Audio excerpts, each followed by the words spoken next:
यार एक बात बताओ, क्या आपने कभी किसी को इतना प्यार किया है कि उसके चले जाने से आपकी जिंदगी में ऐसे सन्नाटा सा हो जाए? कई दिनों तक भूख ही ना लगे। कुछ इसी नोट पर मनी हाइस्ट का सीजन 5 का पार्ट 1 एंड हुआ था, जब ऐसे स्लो मोशन में टोक्यो मरती है। मैं आपको बता रही हूँ, इतना दुख तो मेरे को ना मेरे ब्रेकअप से भी नहीं हुआ जितना टोक्यो के मरने पे हुआ था।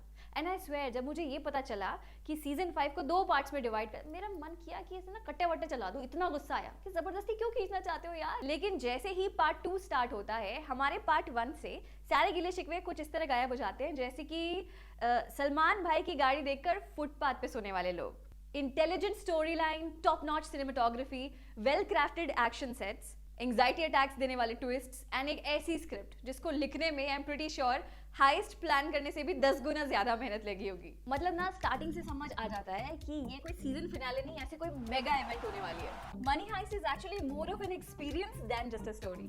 और मैं एक बात अभी क्लियर कर देती हूँ कि अगर तुम लोगों ने ये सीरीज नहीं देखी है या नहीं देखने वाले हो, तो ना अपने स्मार्टफोन या टीवी दोनों को उठाओ और फिर फोड़ दो, जैसे इंडिया से हारने के बाद पाकिस्तान की जनता फोड़ती है ना।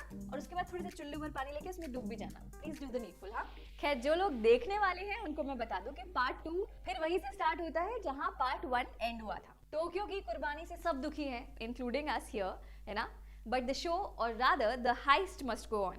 गोल्ड को लूटने के साथ साथ अब कैसे टोक्यो और नायरोबी की मौत का बदला लेना है, ये हमारे चाणक्य से भी तेज दिमाग वाले प्रोफेसर के सामने एक बहुत बड़ा सवाल है। वो भी तब जब पूरी सीरीज में पहली बार ऐसा होता है कि सारे टीम मेंबर्स का प्रोफेसर पर से ट्रस्ट जो होता है वो गड़बड़ाने लग जाता है। लेकिन इन सब से डील करने से पहले प्रोफेसर को अलीसिया सेड़ा के फैलाए हुए रायते को भी समेटना है भैया। मेरा तो दिल ना धक धक धक धक कर रहा था प्रोफेसर के लिए, जब बेचारा अलीसिया पूरी पुलिस फोर्स और आर्मी के साथ अकेला निपट रहा था वहां पे। ऑल्सो पुलिस फोर्स से याद आया, कर्नल टमायो बिल्कुल हमारे राहुल गांधी की तरह है ना, पूरी सीरीज में एकदम क्लूलेस। चेस में एक प्यादे की तरह वो वही करते हैं जो प्रोफेसर उसे करवाना चाहता है। लेकिन इस पार्ट में कोई ऐसा भी है जो एक्चुअली प्रोफेसर को चकमा दे देता है। बॉस, अगर तुम लोगों ने अभी तक ये सीजन नहीं देखा है ना, तो गेस करके कमेंट सेक्शन में आके मुझे बताओ कि कौन हो सकता है वो जो प्रोफेसर को चकमा दे जाए। बाकी जिन्होंने देख लिया है वो यहाँ पे स्पॉइलर देके गंदी फैलाएंगे। नो, चुपचाप इस वीडियो को लाइक करो, शेयर कर दो और चैनल को सब्सक्राइब कर दो। Good people. देखो, प्रोफेसर और बर्लिन भाई हैं, ये बात तो क्लियर हो गई थी। बट उन दोनों के लिए हाइस्ट अपनी जान से भी ज्यादा क्यों इंपॉर्टेंट है, इसका आंसर उनकी बैक स्टोरी में छिपा है, जो फाइनली इस पार्ट में हमको जानने को मिल जाएगा। ऑल इन ऑल अभी तक के जितने भी ओपन एंडेड क्वेश्चंस थे, उन सब से पर्दा हट जाएगा इस सीजन में। अच्छा, ऑल्सो इसके पहले कि मैं सीरीज के और एस्पेक्ट्स में घुसूं, आप लोगों को याद दिला दूं, जल्दी से नीचे सब्सक्राइब बटन और बेल आइकन है, इस पे क्लिक करो। याद रखना, जो सब्सक्राइब नहीं करेगा वो सबके सब ना आर्तुरो है। अब इससे बड़ी गाली नहीं आती मेरे को। सो ब्रो देखो यार, मनी हाइस्ट में ऑलमोस्ट हर चीज परफेक्ट है, चाहे स्क्रिप्ट हो, स्क्रीन प्ले हो, राइट इमोशंस को बाहर निकालने वाला बैकग्राउंड म्यूजिक हो या फिर डायरेक्शन हो। लेकिन अगर in perfect set of cards में से एक तुरुप का इक्का निकालना हो तो वो है कैरेक्टर डेवलपमेंट। पिछले 5 सीजन्स में राइटर्स ने हर एक कैरेक्टर को इतनी बारीकी से लिखा है कि हम सब कैरेक्टर्स के साथ ऐसे रिलेट करते हैं जैसे ना वो हमारे पड़ोस में रहने वाले अग्रवाल जी का लौंडा ही हो। हम इतना इन्वॉल्व हो जाते हैं उनकी लाइफ में कि हम वो सारे इमोशंस और मॉरल डिलेमा महसूस करते हैं जो सामने स्क्रीन पर कैरेक्टर महसूस कर रहा होता है। ये लाइफ में होता है ना, कई बार अपने दोस्त जब कोई गलती कर रहे होते हैं तो अपन उनको चिल्ला के कहते हैं अबे रुक जा भाई, गलत बोल रहा है। वैसा ही कुछ स्क्रीन के इस तरफ कर रहे होंगे आप इस सीजन के अंदर भी, अपने फेवरेट कैरेक्टर्स को देख के यहाँ पे आपकी आवाजें निकल रही होंगी।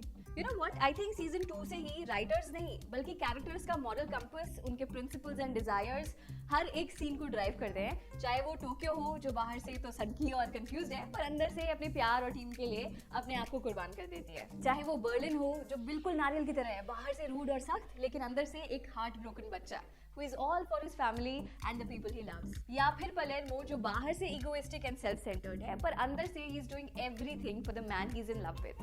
Even in this season हमको ये shades of grey अलीसिया में भी देखने को मिलेंगे। हाँ, वही अलीसिया जिसको पिछले सीजन तक तो हम सबको है ना ऐसे मन करता है कि गोली गोली मार दे, है ना, वो इस सीजन में मेरे हिसाब से शो रनर है भाई साहब। अब मैं ऐसा क्यों कह रही हूँ, इसके लिए आपको सीजन देखना ही पड़ेगा, क्योंकि मनी हाइस्ट का एक भी स्पॉइलर देके मैं पाप नहीं करना चाहती। You know, this is that sort of a show जो सिर्फ once in a lifetime आता है। Apart from प्रोफेसर को चकमा and Alicia's shades of grey, एक और नई चीज है जो इस सीजन में आपको देखने को मिलती है, and that is how the story weaves in the politics and the economic system। इस सीजन में it's not just about the highest of gold but it becomes the highest of ideas. जहां part 1 में physical war दिखाया गया था, वहीं part 2 में बिना बंदूक और बम उठाए कैसे सिर्फ साइकोलॉजिकल वॉरफेयर करना है, इस पर फोकस किया गया है। ये सीजन ये भी क्लियर कर देता है कि money heist show is not about stealing but it's the fight of ideology. Public perception में कौन हीरो है, प्रोफेसर या फिर अथॉरिटीज, ये क्वेश्चन सीजन 5 ऑडियंस के सामने रखता है। And I think this is the biggest trick that the makers have played on us. Money Heist हमें दिखाता है कि nothing is impossible, लेकिन हाँ एक बात जरूर है कि हमें अपना बिलीफ सिस्टम के जो स्टैंडर्ड्स हैं वो थोड़े ऊंचे करने पड़ेंगे। मतलब कोई चोरी कर रहा है इसलिए वो गंदा आदमी है, या फिर वो पुलिस उसे पकड़ रही है तो वो अच्छी है, इस बिलीफ सिस्टम को अगर हमने साइड में नहीं रखा तो मनी हाइस्ट के असली एसेंस को आप समझ ही नहीं पाओगे। एक बात जो लास्ट पार्ट में क्लियर कट दिखता है वो ये है कि makers desperately wanted to win the hearts of their audience. Writers चाहते थे कि हम ना अपनी सीट से चिपके रहें, कैरेक्टर्स की खुशी में खुश होए और जब उनकी सैडनेस होती है उसमें आंसू हमारी आंखों से भी गिरे। कैरेक्टर्स के डिसीजन में जितना इन्वॉल्वमेंट उनका है उतना ही इन्वॉल्वमेंट ऑडियंस का भी हो। देखो यार, कई आइकॉनिक कैरेक्टर्स के दुख में हम सब रोए हैं, है ना, लेकिन जब कैरेक्टर्स की खुशी में भी हमारी आंखों से खुशी के आंसू निकल आए, then I think it's safe to say that the writers have successfully done their job. और वैसे भी आज के OTT के ज़माने में बहुत सारी अच्छी सीरीज आती है बट उनकी एंडिंग ना ऑडियंस की एक्सपेक्टेशंस पे खरी उतरती नहीं है। इसका परफेक्ट एग्जांपल है गेम ऑफ थ्रोन्स। भैया GOT की एंडिंग देख के तो मेरा मन इतना खराब हो गया था, इतना खराब हो गया कि दिल कर रहा था ड्रैगन नहीं, कोई बात नहीं, ड्रैगन नहीं है तो इट्स ओके, पर गली के कुत्ते हैं ना, इसी से GOT के मेकर्स को कटवा दूं। कंट्रोल पुरखा कंट्रोल। हाँ, तो जब कोई सीरीज ऑडियंस की एक्सपेक्टेशन से बेटर होती है तो वो यार ना हमारी बचपन की यादों की तरह, बचपन की यादें जैसे पॉपिन्स, बूमर, मेहमानों के वापस जाने पे बिस्किट खाना और मम्मी का कहना जल्दी से गिन के कितने लोग आए उतनी कप चाय बनाओ, ऐसे फॉरएवर के लिए एच देना मेमोरीज हो जाती हैं और हम उनसे हमेशा के लिए अटैच रहते हैं, जैसे कि शोज लाइक फ्रेंड्स या फिर दी ऑफिस, है ना, उनके साथ आज भी अटैच्ड है हम। And I am pretty sure money heist भी इसी लीग में होगी अब। मेरे लिए तो सीजन 5 पार्ट 2 ऑडियंस की एक्सपेक्टेशंस पर खरा उतरती है and it keeps its promise to end the series with an excellent finish. वो बात अलग है कि सीरीज जब एंड हो रही थी तो मेरे अंदर का जो अच्छे कंटेंट का भूखा इंसान है यही चाह रहा था कि यार प्लीज एंड मत हो, प्लीज एंड मत हो।